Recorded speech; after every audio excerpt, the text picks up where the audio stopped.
Yang pertama, kita akan membahas tentang bentuk-bentuk pecahan. Untuk yang pertama ini, kita akan membahas tentang persen. Di sini pengertiannya dulu yang Ibu buat. Persen adalah bentuk pecahan yang mempunyai penyebut 100 dan yang ditulis hanya pembilang dari pecahan tersebut, disertai dengan lambang persen seperti ini. Oke, mungkin anak-anak sudah sering melihat ya. Oke, sekarang kita mau mengubah bagaimana mengoperasikan suatu bilangan pecahan biasa menjadi bentuk persen. Perhatikan ya. Ya, misalkan di sini Ibu ambil 1/2. Bagaimana mengubah 1/2 ini menjadi bentuk persen? Nah, kita bilang tadi bahwa persen itu adalah bentuk pecahan yang memiliki penyebut 100. Ya, perhatikan di sini 100. Di sini penyebut kita masih 2. Jadi bagaimana 2 ini menjadi 100?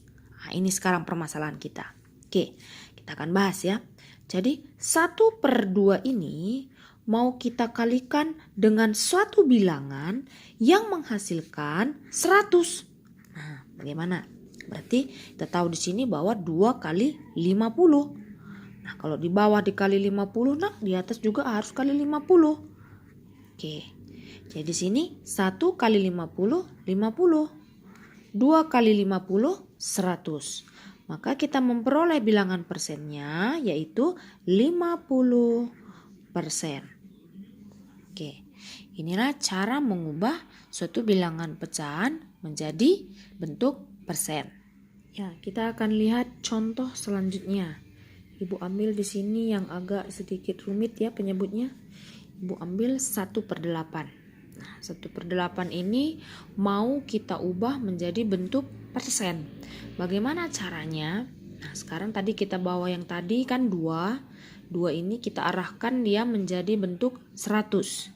Nah, kalau 8 kira-kira ada nggak suatu bilangan perkalian dengan 8 yang menghasilkan 100? Kita tahu itu nggak ada ya. Oke. Jadi kalau nggak ada gimana Bu? Nah, perhatikan ya. Jadi kalau nggak ada, kita akan cari bilangan lain. Tapi yang kira-kira bisa kita arahkan menjadi bentuk 100. Nah, di sini Ibu ambil 125. Kenapa 125 Bu? Karena 8 dikali 125 jawabnya 1000. Nah, kan gitu. Nanti baru kita arahkan ke persennya. 1 kali 125 ya 125 kan gitu. Nah, selanjutnya dari sini kita kan mau mengubah dia menjadi bentuk 100. Nah, ini kita arahkan ke sini. Intinya kita harus membuat penyebutnya menjadi 100. 1000 ini bagaimana biar jadi 100? Nah, gitu sekarang permasalahan kita. Kan sedikit lebih gampang ya. Kita tahu bahwa itu adalah dibagi 10. Berarti yang di atas pun dibagi 10. Nah, 1000 dibagi 10 jawabannya adalah 100. Nah, 125 dibagi 10 kita tahu jawabannya adalah 12,5. Sehingga kita sudah menemukan penyebut yang 100. Maka bilangan persennya adalah 12,5%. Atau kalau dia dibuat dalam bentuk pecahan yang seperti di buku kamu, itu 12 1/2%. Kenapa Bu? Setengah itu sama dengan 0,5. Oke, ini contoh soal yang kedua. Sekarang kita mau lihat contoh soal yang selanjutnya. Nah, di sini Ibu ambil satu contoh soal dalam bentuk soal cerita. Tentukan nilai 10% dari uang sejumlah 250.000. Ini 50.000 ya nak. Ini koma ini. Nah ya, jangan nanti kalian pikir ini apa kok ada 02 di belakangnya. Ini koma ya. Oke, jadi di sini kita mau menyelesaikan soal ini dalam bentuk persen juga. Nah kan gitu. Jadi sekarang kita harus pahami dulu maksudnya. Apa sih maksudnya ini soal? Nah, jadi maksud soal ini adalah 10% dari sejumlah 250.000 kan gitu. 10%. Nah, sekarang kita mau bahas dulu 10% ini. 10% ini artinya 10/100. Nah, kan gitu dia maknanya. Nah, Sehingga kalau 10% dari uang sejumlah 250.000 itu artinya 10/100 dikali 250.000. Nah, gini dia maksudnya. Nah, gimana cara menyelesaikannya, Bu? Oke, kalau Ibu bilang seperti ini ya. Ini sama-sama bagi 10. Berarti coret nolnya 1, coret 01 di bawah. Kan gitu. Tinggal 1/10. Lalu sisa 01 ini ya, Ibu coret lagi yang di sini. 1, Ibu coret lagi yang di sini. Artinya sama-sama dibagi 10 juga. Tinggallah 1/1. Yang ini tinggal berapa? Tinggal 25.000. Berarti 25.000 kali 1 dibagi 1. Jawabannya sama ya. 25.000. Nah, jadi maknanya, makna 10% dari uang sejumlah 250.000 itu adalah 25.000. Oke, makna dari 10% dari uang sejumlah 250.000 itu adalah 25.000. Nah, di sini kita juga akan membahas tentang pecahan desimal. Nah, di sini langsung Ibu kasih contoh soal. Tuliskan letak pecahan 3/7 di antara pecahan 0/10, 1/10, 2/10, titik-titik, 8/10, 9/10, 10/10. Nah, di sini maksudnya seperti ini, Nak. Pecahan 3/7 ini letaknya di mana? Apakah di sini? Apakah di sini? Apakah di sini? Apakah di sini? Apakah di sini? Nah, di tengah-tengah ini masih banyak angka ya, Nak. Ini kan 2/10 berarti 3/10, 4/10, 5/10, 6/10, 7/10. Nah, di mana letak 3/7 ini? Nah, kalau anak-anak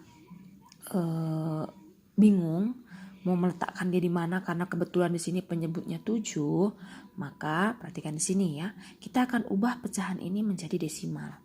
Kalau kita tahu ini kan 1/10 ini kan 0,1. Ini kan 0,2. Kalau 3/10 berarti 0,3. 0,4, 0,5, 0,6, 0,7, 0,8, 0,9, 1. Nah, kan gitu ya. Nah, sekarang yang mau kita ubah ini 3/7. Bagaimana mengubah pecahan 3/7 ini menjadi desimal? Perhatikan. 3/7 itu maknanya